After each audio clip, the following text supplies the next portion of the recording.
Importamos, evitamos que ya no haya pacientes, o vacunamos a la gente para que no se contagie, va a bajar un poco la carga. Pero también el virus va a cambiar, cambia, evoluciona esas mutaciones para poder seguir sobreviviendo. ¿No? Al final, aunque dicen que es muy identitario el virus, que está entre el hijo de lo vivo y lo inerte, me parece que son los más inteligentes. Sí, son unos parásitos, efectivamente.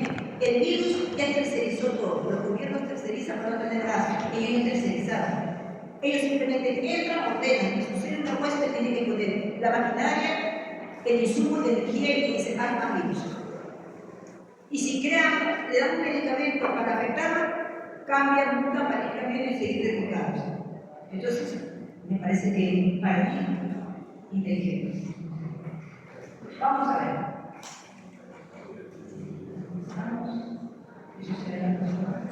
Entonces tenemos esas mutaciones, el cruzamiento de colegios mayores, que es lo que van a hacer y se van a adaptar al ser humano porque pueden venir de otras especies y es lo que va a cambiar, va a ocasionar las pandemias. Cambian los genes son diferentes y va a ser virulento. En cuanto a la epidemiología, la iglesia se reconoce que es el primer causante o agente causante de la gripe. Y donde vienen vías respiratorias, aumentas de flujo, que son muy pequeñitas y se pueden mantener en el aire cuando uno habla, tose, se pueden mantener tiempo y varios metros. O, por ejemplo, cuando uno habla, siempre van a salir pequeñas gotitas. Esas van a caer más rápido, pero también esas gotitas por familia se repiten. Pero yo cuando hablo, puede ser que caiga el teclado, caiga el mouse y otra persona me dice, no, yo no voy a poner el mouse. Se lleve sus manos, se convierte en un fomite, porque es un objeto que tiene el germen. Y después, ustedes observen a la gente se toca los ojos, se toca la nariz y se está llevando el germen. Igual, bacterias igual, cuando van al baño, abren la puerta, van a lavarse porque tienen germen. Abren la puerta, recogen los gérmenes, también dejan los suyos, van al baño, salen, cierran el pestillo, le quitan al inodoro, salen, van a lavarse, abren, recogen todos los gérmenes, se lavan las manos, se secan, cierran, que recogen sus gérmenes, todos los que estaban ahí. Entonces, lo mismo les mencionaba a sus compañeros del grupo. Nosotros tenemos que ver los gérmenes en virus con los ojos de la mente.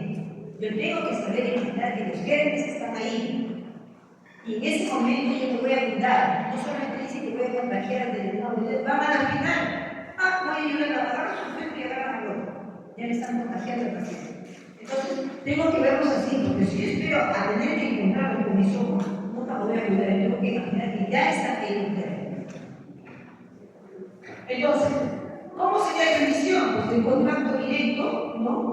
De la persona enferma sana o vía respiratoria. Y cuanto a qué cuadro va a ser, todo va a depender de la violencia del virus, va a depender de la inmunidad de la persona, del estado de cuerpo, de actividad ambiente y todas esas características. En resumen, lo que hemos dicho es que la mayor violencia del grupo A es BST y sea de casos asintomáticos.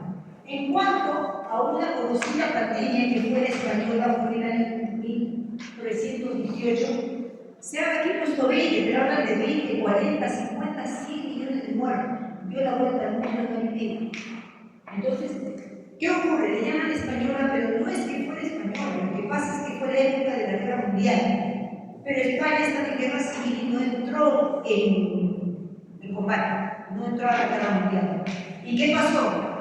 Empezaron los muertos en los humanos, pero también en España, pero como España no estaba en guerra, y decían que muerto me vienen a entender, y dije, decía, los españoles estaban, pero se morían en todos sitios. Y todos decían que viene de China, y a lo mejor viene de China. Pero literatura que estuve buscando, leyendo por ahí, encontré un libro en que ya describe que en Kansas fueron los primeros casos. Y aún así, las tropas americanas las llevaron a Europa. Entonces, imagínense un combate todo el cuerpo, pues, ha pasado de uno a otro y fue lo que fue.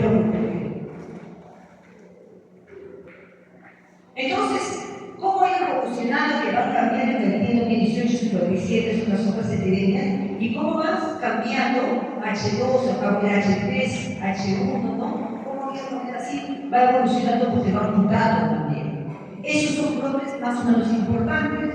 Yo diría que más española, la asiática, 4 millones de fallecidos, 68 también. Esa fue una pequeña de Foxley, la gripe rusa también pequeña. Acá se descubrió la aviar, en 2001 hubo otro, en el 2004 5 la gripe, y la del 2009 10 fue grave también para nosotros. Ahora cuando llega la de los 70.000, empezaba a dar, no se recordaban de chicos con el así eran los cuarteles que para la gripe española es en Estados Unidos es el Museo de Historia Natural, y ya entonces también se mandaba para la gripe un poco y así. Una característica que encontré en esta gripe de influenza que he revisado, porque me gusta la bacteriología, he revisado bastante. Bueno, la española fue tan larga que al final fue una y otra posiblemente oleada, pero con un resumen diario negro de la gripe asiática, se ve que dice que viene la oleada, y en esa época, ya del año 50, ya se preparaban vacunas, ya había comienzo de siglo, había cultivos y acá ya preparaban. Entonces empezaron a preparar vacunas, pero dice que al preparar vacunas pasó la pandemia y dejaron de preparar. Y viene la segunda oleada. Se pusieron a preparar vacunas, pero cuando ya terminaron de preparar, porque habían terminado la segunda y estimamos 4 millones de fallecidos. Llega la tercera oleada, la tercera brote fuerte, en la de Hong Kong en el 68. Pasa lo mismo, pero acá termina la vacuna, pero la gente se dejó de vacunar, pues ese no tenemos nada. Y también viene la segunda oleada y empiezan a vacunar, pero de nada pues, también muere. Y también se describe por lo menos lo que se estima que llegaron hasta 4 millones de fallecidos. Por eso es que ahora me preguntaba, incluso en el hospital decía, pero vacunamos vacunas, le digo vacuna, porque para entonces yo había varios años ya dado siendo docente y todo. Yo digo, vacunen, le digo, porque hay segunda oleada, porque es el comportamiento del virus. Es así el comportamiento, lo que con Javier, sino por la experiencia de ver cómo se comporta y cómo se ha presentado. Incluso en la COVID decían, sí, le digo, va a venir otra, puede venir, sí viene, le digo. Y me decían, no, y mire, ha tenido 4 oleadas, 5 oleadas, depende, ¿no? ¿Por qué? Porque el virus está mutando y se reactiva, muta y se cierra, hasta que llega un momento en que el virus dice también, si yo mando no, que no, entonces me quedo sin nada. Es una interpretación, lógicamente, ¿no? Nadie lo sabe bien. Y llega un momento que se produce como una adaptación. Y si ven, ahora la gente puede tener COVID, pero ya no los mata. De hecho, la gente tiene influenza y ya no los mata, como antes. Entonces, ahora, en este momento, lo que más estudia en la clínica y con pruebas de laboratorio es influenza B. Niñitos que ya con fiebre, que llevan varios en su colegio y 5 o 6 que le vamos a hacer un micrograma, pero varios de diferentes edades. Sobre todo he visto más, hay algunos adultos, pero más en escolares y niños pequeños. Entonces, esto es donde está como reservorio. Y estos animales silvestres, que son silvestres, son los que transmiten. Pero acuérdense que las aves silvestres tienen su ruta de las aves que van toda la costa, van al sur y van al norte. Entonces pasean por acá y van. De hecho, el año pasado pasé por Obispo y había todos lobos marinos muertos, grandes, hermosos eran los animales. Yo digo, podría ser que estaban cerca de la ruta de las aves. Llamé por teléfono, hablé con Fercor, no sé si harían algo, estaban un poco perdidos. Pero ellos se ponen en contacto, lógicamente, con los animales que pueden ser más accesibles para nosotros y se produce un intercambio genético, ¿no? Se produce con los contagios por su mismo virus. Pero en el momento que van servido, como les digo, ellos sí pueden pasar, y si ellos tienen en ese momento un virus influenza, se va a producir el intercambio y eso va a llegar a la. ¿Cómo entra este virus? Entra por vía respiratoria y nosotros tenemos nuestras propias defensas también. Tenemos una inmunoglobulina A que nos va a tratar de defender. Tenemos el muco que también. Tenemos los sirios que tratan de expectorar y montar al virus. Pero a veces fracasa también. Fracasa ese mecanismo de defensa. Y al fracasar ese mecanismo de defensa, entonces ahí el virus empieza a tener actividad. Esta neutralidad que le hablaba, lo que hace es que va a degradar al moco y hace que las células va a llegar ahí y así va a entrar y va a destruir las células y de ahí va a pasar a la célula. O sea, ellos con esas sustancias tienen actividad para poder invadir también nuestro organismo. Y como consecuencia, lógicamente, va a haber una respuesta inflamatoria. La respuesta inflamatoria producir edema, inflamación, congestión y otros síntomas que también vienen como respuesta. Y al final es mi respuesta. O sea, a veces nos mata la respuesta inflamatoria, que no es que el virus me haga una cosa, sino como consecuencia que estoy peleando con ese virus, es que yo voy a hacer, hasta me sube la temperatura porque mi organismo cree que esa temperatura voy a matar la bacteria, voy a matar el virus, pero a mí me mata porque soy con 40 de fiebre. ¿No? Entonces, es la respuesta inflamatoria. ¿Por qué? Porque ha activado mi respuesta y empiezan mis linfocitos las proteínas a través de los linfocitos que empiezan a soltar, y van a tranquila, etcétera, etcétera. ¿Ya? Entonces, lo que hace, produce esto, pero a la sangre no pasa, es raro que no hay viremia, solamente queda en ese aparato respiratorio. Y el cuadro empieza a mejorar el paciente porque dentro de lo que yo produzco, aparte de la respuesta, empiezo a producir también interferón. Entonces yo empiezo a atacar, pero yo necesito unos días para producir mi defensa, para producir anticuerpos para la hemoglobina, anticuerpos extraños, anticuerpos para la neuroamilasa, ¿no? Tengo que hacer también anticuerpos fijadores de hemoglobina. Todo eso demora unos días. Y eso también me lleva a la reflexión que cuando yo pido una prueba para identificarlos, yo tengo que saber que en los primeros días tengo que pedir una prueba directa. Una prueba directa significa que es una prueba que busca el virus. Una prueba indirecta, ¿dónde está la huella? ¿Dónde veo yo al virus? Veo el anticuerpo anti-influenza, pero no es el virus influenza. Porque los anticuerpos no es cualquiera, es un anticuerpo anti-influenza, anticuerpo anti-dengue, anticuerpo anti-hepatitis. Entonces, si yo tengo el anticuerpo, quiere decir que yo estoy en contacto con ese germen o con esa bacteria. ¿Ya? Entonces, eso sería una prueba indirecta. Pero esa prueba indirecta yo tengo que pedir más o menos, yo sé que va a salir positiva dentro del sexto o séptimo día, porque a lo mejor antes no va a salir.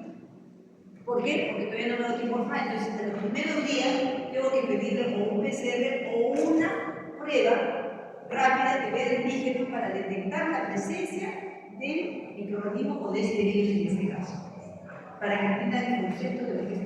Siempre cuando piden una prueba se tiene que preguntar, ¿qué mira? A veces no te puedes decir directa, pero ¿qué son los papás? O tengo que saber interpretar. Pero otro día me dijo uno que tenía IFI negativo, IFI adecuado, no era muy pronto. El video de prueba rápida estaba muy positivo. ¿Por qué? Porque todavía no había formado. Más que nada, quiero que entiendan la cuestión de interpretación. Después ustedes solo lo van a explicar con el resto de la teología para que entiendan. Entonces, hemos dicho que la viremia es rara, están dentro de la célula y ahí van pasando el interferón y hablamos eso. El cuadro clínico depende de dónde se localice. Si es un cuadro alto, vía respiratoria alta, para el clásico cuadro gripal, fiebre, malestares, estornudos, para el edema, el achis y todo eso. El grupo va a tener un cuadro profundo bronquial o bronquial. Y si el paciente está peor, va a dar un cuadro neumónico. Y normalmente es, desde que uno se contagia, puede pasar de 1 a 3 días. Y los síntomas, pues, son el clásico que está como la figura. Entonces, ¿cómo hago mi diagnóstico? Para ver una gripe es fácil, es una gripe, se lo vemos todo. El paciente está mal, ¿sabes? Con un pañuelo inmenso, cuadro clínico. Pero en época de epidemia, para decir que es influenza, es que ya mucha gente tiene este perfil, todo el mundo está en influenza, que tiene, lo más probable es que sea influenza. Se llama conexo epidemiológico, porque está en lo que está circulando mal.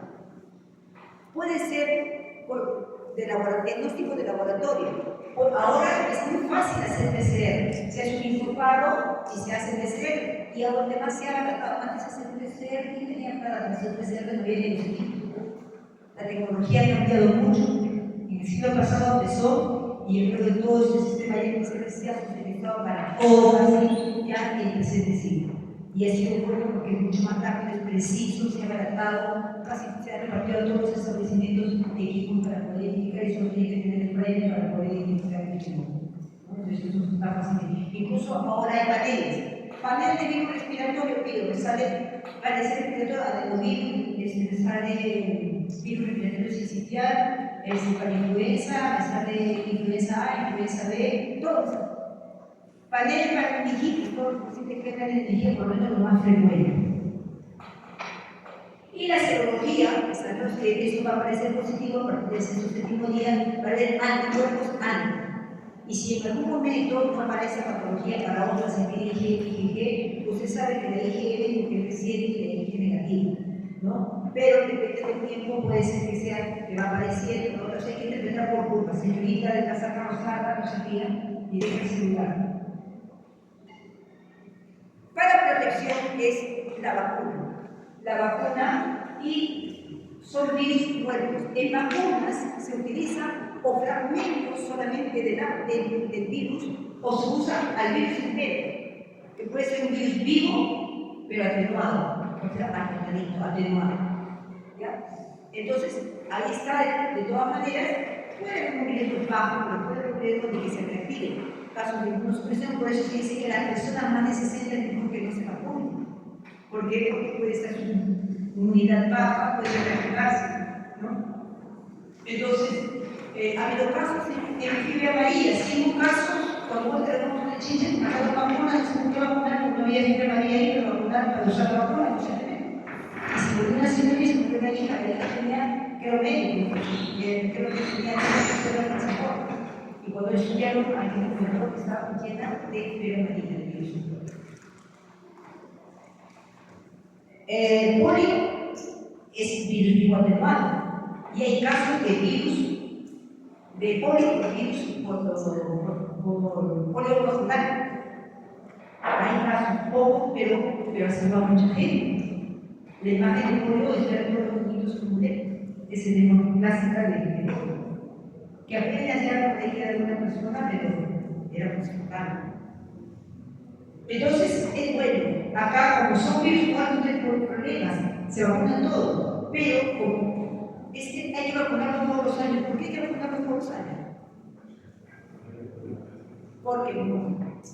Por eso. ¿Y qué hace el país? Como país se tiene establecimiento de servicios de establecimiento centinela. ¿Qué quiere decir? Que ellos tienen que estar recogiendo muestras y mandando a las instituciones de salud para identificar qué es lo que está circulando.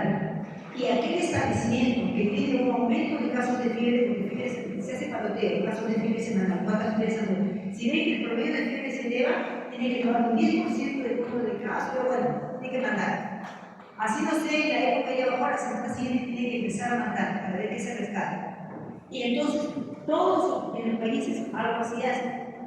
Y eso se manda, mandar a la OMS, todo para poder analizar. ¿Para qué? Para ver qué circula. Y en el caso de influenza, para ver qué serotipos está circulando y así se prepara la vacuna para el próximo año, porque puede remontar. Entonces, hay vacunas para el hemisferio norte y para el hemisferio sur, pero yo pienso que debe ser una única vacuna con todo. Que ahora, con tanto viaje de vacuna del sur, te vas al norte y agarras la influenza del norte. Que ahora se parecen mucho a los serotipos. Pero bueno, ese es la mecánica para que ustedes sepan. Por eso es que la formulación es una ala. Eso es lo que sería influenza. No voy a poner mucho histórico, los dibujos de la gallina, como el pato, eso no hay mucho tiempo. ¿Algunas preguntas acá? No hay preguntas. Entonces, pasamos a los paramixovirus. ¿Ya? Dentro de los paramixovirus dijimos que estábamos los neumovirus, los morbilvirus, los parainfluenza. Entonces, en general, eso es característica general para todos los paramixovirus. También son ARN porque pertenecen al grupo de los mixovirus que le di las mismas generalidades. ¿Se acuerdan que eran para todos los mixovirus? Por demás. ARN, que es esférico, simetría helicoidal, tiene la misma anatomía de la amilasa, tiene proteína de la matriz, cuando afecta a los niños sí, ahora vamos a ver un poco. Entonces, empezamos con el virus respiratorio sincitial. Se pasamos arriba, eso ya lo hemos visto. Pertenece al género Leucovirus. Este se fue descubierto por primera vez en 1957 en un monito de laboratorio que estaba estudiando. Entonces, ahí estudian los monitos y saben que tiene un nuevo virus y que era el virus respiratorio sincitial. ¿Por qué le llamas sincitial? Porque cuando ven las células cómo afecta el efecto citopático, ven sincitios de pega, cuando se junta una célula, inmediatamente se juntan más en fuentes y hace como una macrocélula, como un célula gigante multinuclear, porque se han unido la pared de la célula. Entonces, de ahí viene el nombre. Este virus, al poco tiempo de generarlo también se aísla en un niño con neumonía y en otro con laringotraqueitis. Tenemos cuadros clínicos que están presentando por este virus, ¿no? Y que la gente tenía el mismo efecto citopático, la formación de sincicios, de puentes, ¿no? Que es lo que se ve en el chimpancé. Ya habíamos dicho, las características son similares, vamos a entender.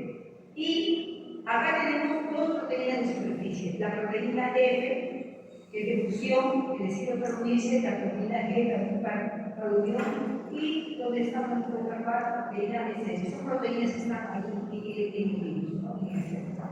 Este virus se replica en el citoplasma, que tenemos que está libre, pasa, y su periodo de incubación, o sea, de que entra, es un poquito más largo.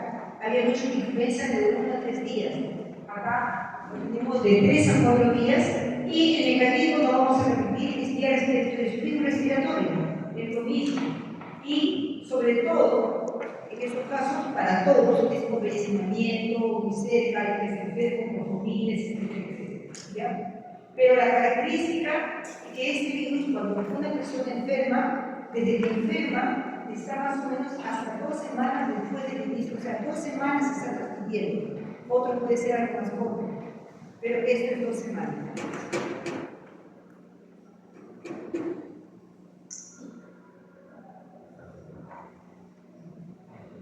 ¿Cómo es la patogenia?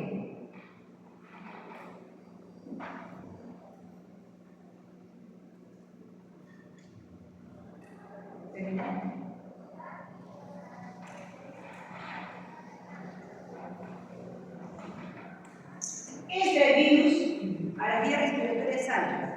Entra a las vías respiratorias altas y se va a producir una respiración en la parte alta y también en la parte inferior de las vías respiratorias. Entonces, pero ya, cuando ya va entrando, ya va a haber una respuesta inmune que va a formar anticuerpos, ¿no? Y va a formar anticuerpos que van a actuar también aquí.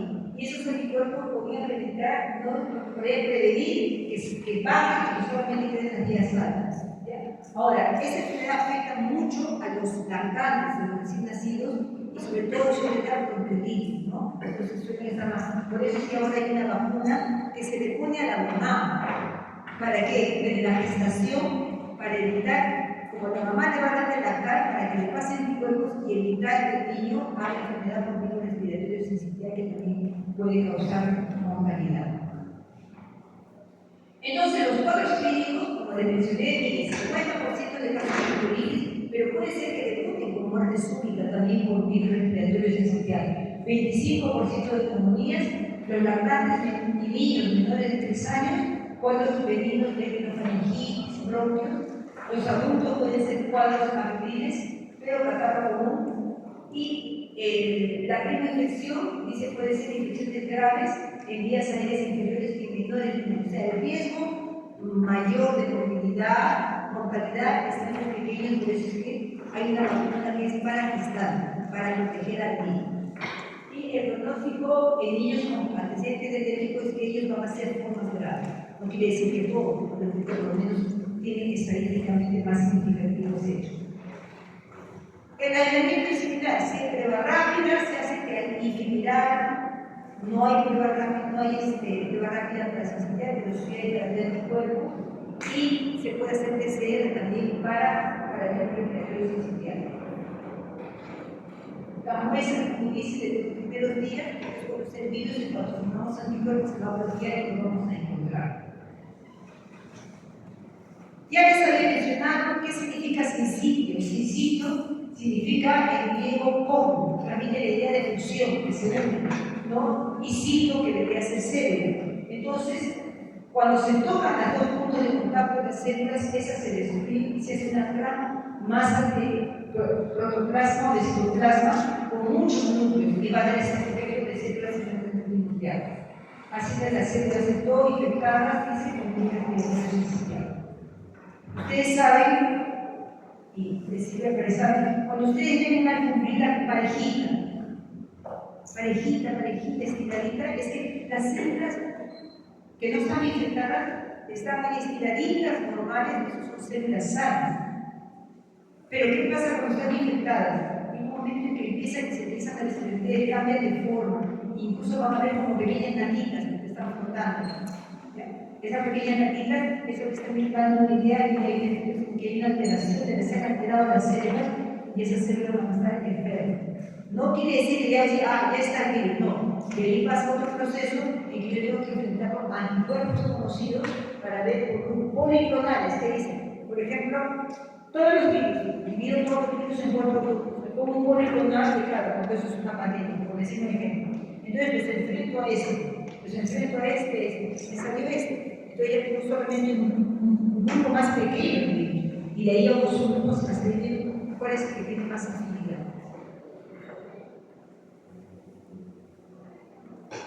La serología, prueba rápida, sin la detección, ELISA, dinero para ver anticuerpos, IgG, y el tratamiento solamente es de soporte porque se vive un buen tratamiento, pero sí hay la vacuna que le mencionó que era la vacuna a la mamá. El segundo virus de los paramyxovirus, los parainfluenza, que pertenece al género paramyxovirus. Las características no las vamos a repetir, pero sí vamos a mencionar de que tienen acá algo en el sistema respiratorio, en las características. En el sistema respiratorio no tiene actividad, la actividad, no tiene actividad en la proteína ni neurohabilidad, el DRS, pero en el parainfluenza sí tiene su hemoglobina y neurohabilidad, ¿no? Y la proteína F para hemolítica y de fusión. Acá tengo cómo se explica, y la patogenia es similar, es un virus respiratorio, lleva mucosas de faringe, según se identifica en el intestino ciliado del tracto respiratorio superior e inferior, similar al anterior. Dice que se diseminan vías respiratorias bajas con un pico entre 2 a 5 días después de la primera infección. La neuroamilasa corta el ácido ciánico de la mucosidad para ingresar, porque ya hemos visto también, y rara vez también no produce evidente, es raro que haya se encuentre una evidente, igual que la regla. Hay 4 serotipos de parainfluenza, más que nada para que lo sepan, porque nadie está identificando que lo que pone, parece que cuando hacen la prueba, porque se puede influenza de modo puntual. Lo que sepas que la influenza que te va a dar una idea para su tiempo, lo que sí se sabe, algunos pueden localizarse más de un cuadro, pero tú ya tienes el cuadro cuando tienes un paciente, está con cuadro con ferro o un cuadro alto. Entonces se dice que, por ejemplo, el 1 y el 2 son idénticos a niños de 12 a 6 años, el 3 los que viven neumonía y el 4 más le gusta la parte de vía respiratoria sana. Acá también depende de la localización del cuadro. Si se localiza en la parte alta, va a ser el cuadro gripal, la línea tráquea, si se localiza en el periodo de neumonía, no va a estar. Esto, sin necesidad, acuérdense siempre de ser ejecutivo en las pruebas serológicas, puede ser directas o indirectas, acuérdense, directas, las en el suelo busca antígeno, ¿no? Indirectas es anticuerpos. Las técnicas puede ser por el istmo, puede ser. No hay vacunas, acá solamente las recomendaciones que siempre se dan para cualquier proceso respiratorio. Ahora tenemos el sarampión. Ahora, el sarampión vemos que es un rash. Ustedes dirán, ¿qué es un rash? ¿Por qué tanto problema, tanto susto? ¿Por qué? Están dando estudios de vacunas para el sarampión, si solo es un rash, me pasa 4 o 5 días y pasó. Vamos a ver qué tipo de complicaciones tiene el sarampión y por qué es importante. Y tanto que les contaba también en su grupo anterior, en la Iglesia Callao, un hijo que fue sanado con Carlos, llegó una ficha de notificación que dijeron que era un pueblo de tema, descartar Sarampión y en segundo lugar descartar Rodeo. Entonces, era miércoles de Semana Santa. Se quedaron sin Semana Santa. Tuvieron que ir a la casa, hacer investigación, calcular la manzana y todas las manzanas, hacer las encuestas a todos. Porque el médico estaba entre los dos libros. Puso Sarampión primero, y eso es una alerta. Porque es muy transmisible, así como decía hace poco que hablaban del ROI y del COVID, que era el número de personas que se contagian a partir de una desatención, se transmite muy fácilmente. Pero que en el caso de sarampión, en el cuadro agudo hay gente que muere, niños mueren. En el COVID he escuchado que en Estados Unidos hay grupos fuertes de antivacunas, hay colegios que dijeron que si el niño no se vacunaba, no entraba al colegio. Tuvieron que llegar a ese extremo, porque hay niños que no se habían vacunado y había brotes de sarampión. Siempre hay algunos que se ven por África, por la India, que siempre hay algunos chicos que a lo mejor podría ser más definidos en que no se contagiaban. Entonces, se decía ya que a nivel ya en el siglo VII hay una entidad, pero que no es muy buena. Y claro, por lo que describían parece que ya se trataba de sarampión. En el siglo X decían, acá hay un cuadro que presenta una erupción, pero bueno, con sospechas, ¿no? Y después se describe en 1657 una epidemia en Boston. En el 8846, un estudio epidemiológico que hicieron en las Islas Faroe encontraron que había una enfermedad que solo se presentaba en humanos, que se contagiaba por vías respiratorias, que su periodo de incubación era 14 días, y que el que la tenía no podía tener. Era una inmunidad permanente. Y en 1896, Hawking encuentra unas manchas en el cabello por dentro de la mejilla, a la altura de los molares que les pone su nombre, que ve que aparecen en estos individuos, en estos pacientes, pero también aparece y desaparece rápidamente. Hay que pensar o hacer un examen completo para buscar, porque no es un modo así. Sobre todo hay que diferenciar con pulmones, porque los pulmones tienen cambios retroauriculares. Entonces, eso me hace pensar que es un biólogo, y tengo que buscar para que puede ser sanción. Después, se adapta en el polio y se establece ya, para 1974, que también aparece en ese polio, aparece la vacuna de polio, acá ya tienen virus atenuados. Ahora, así como es muy agresivo, es muy largo. Entonces, el frasco de la vacuna le cuento después cuando nos toque vacuna. Entonces, como es un mixto virus, también esa ARN, como es eso, los virus son desde muy chiquititos, de 20 nanómetros, hasta el virus bala, tiene forma de bala, ¿no? El bala, que tiene forma de bala, está de 350 y 300 nanómetros. Entonces, los más chiquitos, los picornavirus donde está el polio. ¿Y qué significa pico? Pequeño. Picorna, RNA virus. Ahí cuando diga picornavirus es el nombre, pequeño RNA virus. Y se acuerdan de casar, se ven que es un virus RNA. 20. El rabia grave, su tamaño es de 100 a 200. Tamaño parecido a 35. Bueno, dentro del tamaño que tiene. Tiene envoltura, todos tienen envoltura en los mixovirus, y eso le da sensibilidad a los nutrientes orgánicos. Bueno. Y también tiene su aglutinina que permite la absorción a la célula. Acá tenemos la aglutinina, la proteína de fusión, ¿no? En grasa lipídica, tiene acá es un hidrato, acá tiene el citoplasma. La transmisión también, que es una persona, vías respiratorias, acuérdense del estudio que era 14, el contagio en 14 días, pero bueno, yo no voy a buscar el tipo de información.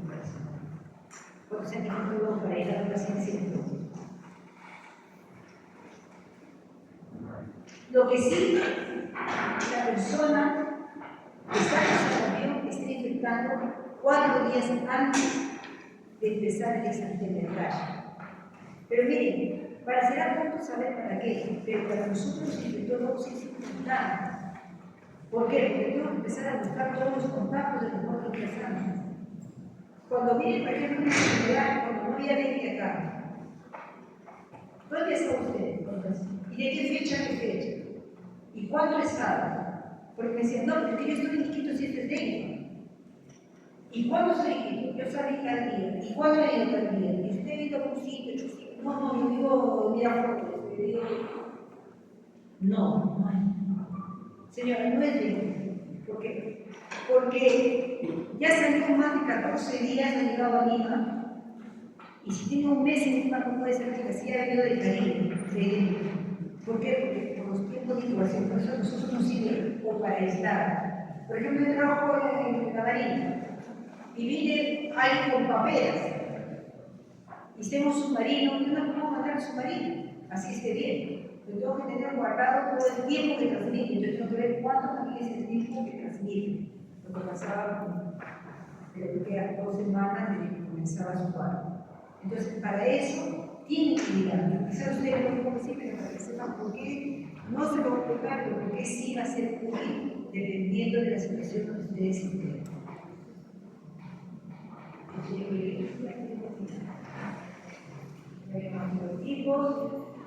Entonces, el virus entra por vía respiratoria, se replica en los leucocitos y en las células del sistema retículo endotelial. Este sí produce viremia, y a partir de la viremia se va a todos los órganos de la economía, se puede volver a replicar y aparece una segunda viremia. Acuérdense, segunda viremia. Y a partir de la segunda viremia es donde va a producir el rash. Ahí está ese cuadro para que puedan estudiar.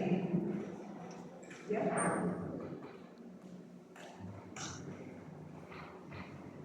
Ese es un cruciograma para que se dé cuando comienza a regresar que puede ser.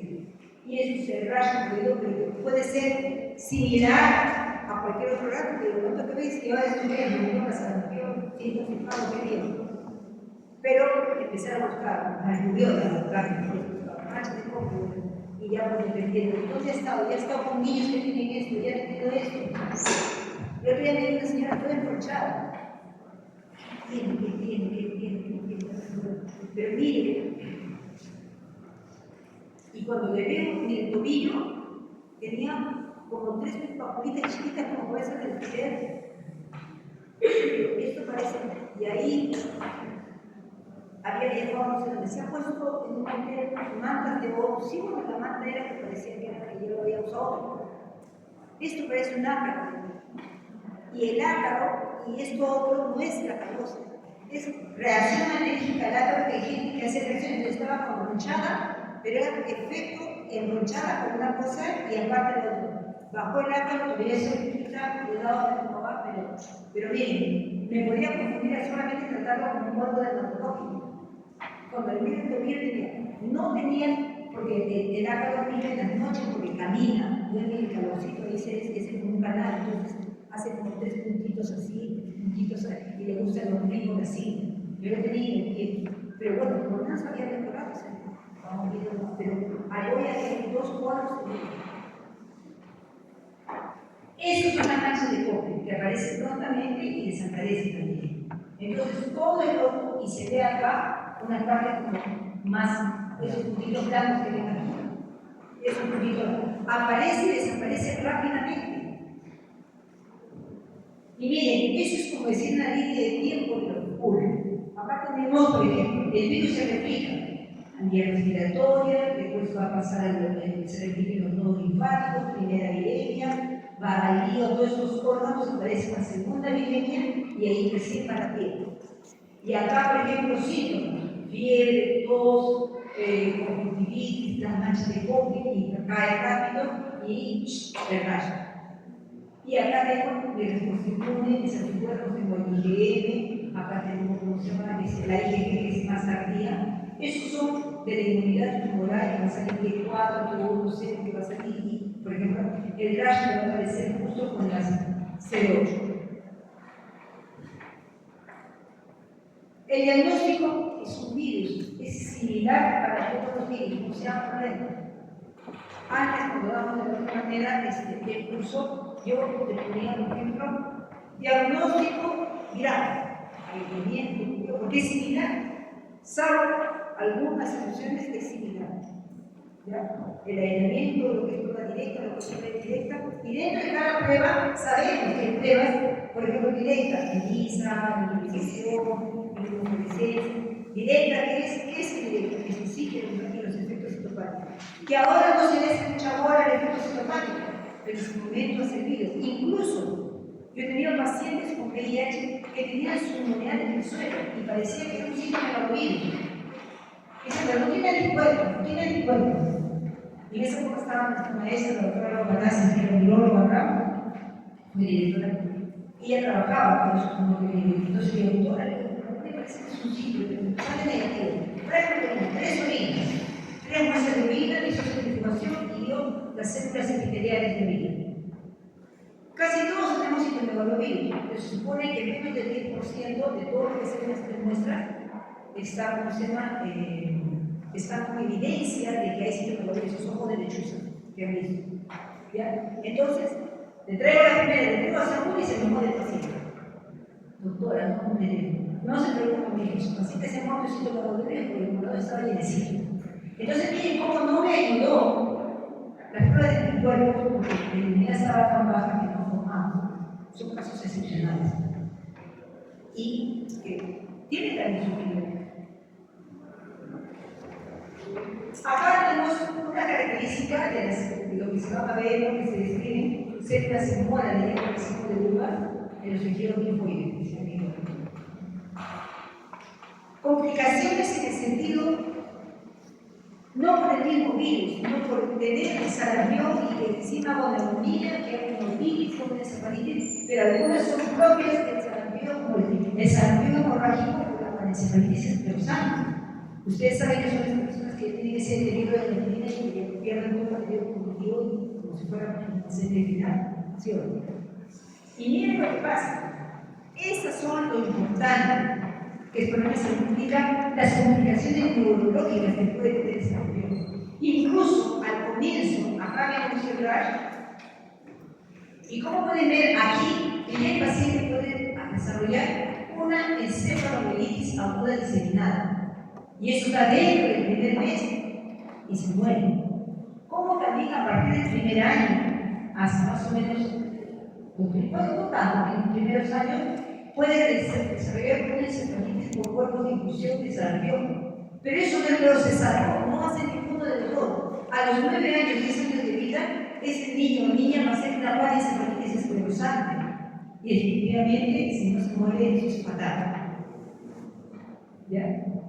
Entonces, no es solo el rash por lo que se pone vacuna, es por todas las consecuencias que incluso al comienzo pueden morir también los pequeñitos. Entonces, para la prevención y inmunidad es la vacuna. Vacuna, aquí les cuento, el frasco de vacuna tiene 20 dosis. Es muy agresivo, pero es muy sensible. Y si están vacunando al verano con su cajita de tendomor que antes había, la mitad estaba con la otra mitad posiblemente estaba ya para el tiempo. Y tenía que estar vivo el niño. Entonces, por eso vemos en las campañas que uno, otro, y al final se crea también como un rebaño. ¿Qué significa el rebaño? Que si yo tengo acá, todos estamos enfermos, pero solamente vacunado al 90% y me quedan por ahí chiquitos o 4 me quedan. Eso es lo que protege efectivamente porque hay defensa.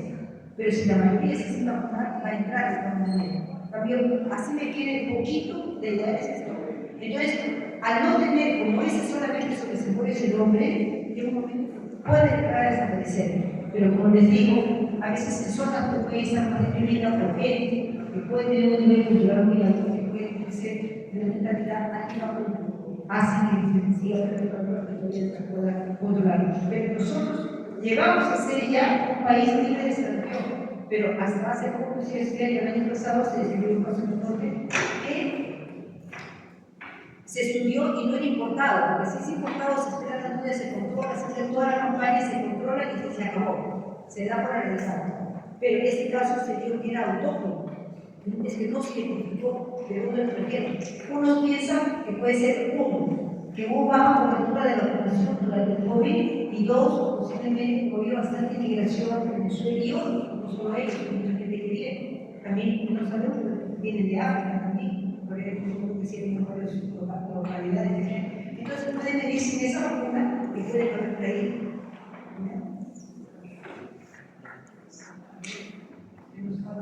Entonces, la inmunidad está por vida. Pero de todas maneras, por ejemplo, nosotros, en Fuerzas Armadas, que van a operaciones de paz, que van al África, que es una endémica de Santiago, entre otras, les volvemos a vacunar para activar la inmunidad, porque sí sirve. Y de por sí, la misma enfermedad de Sarampión baja las defensas del organismo y hace más susceptible pues, a otras situaciones, porque sea forma más infestación o forma más grave. ¿Qué se hace a este paciente? Si a todos hay que cuidar, se dedicamos parcialmente a los contagios respiratorios, pero ese sí hay que aislarlo por la prevención. Reposo, bien definido, y el resto, pues si no está vacunado, que lo volvemos, ¿no? La vacuna y los virus atenuados, o sea, atontados, están vivos, deberían activarse, no son virus muertos. Muchas gracias.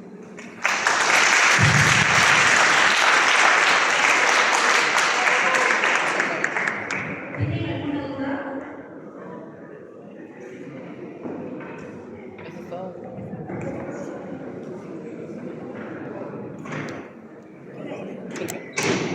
Las 6:05. 6:05. No, exacto.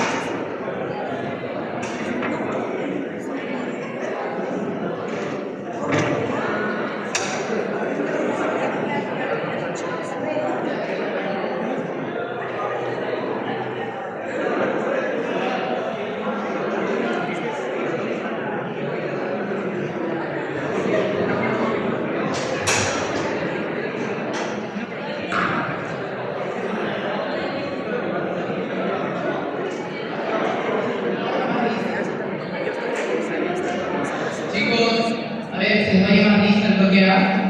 Avanzo Chávez. Avanzo Fortuna. Acuña, Capizán.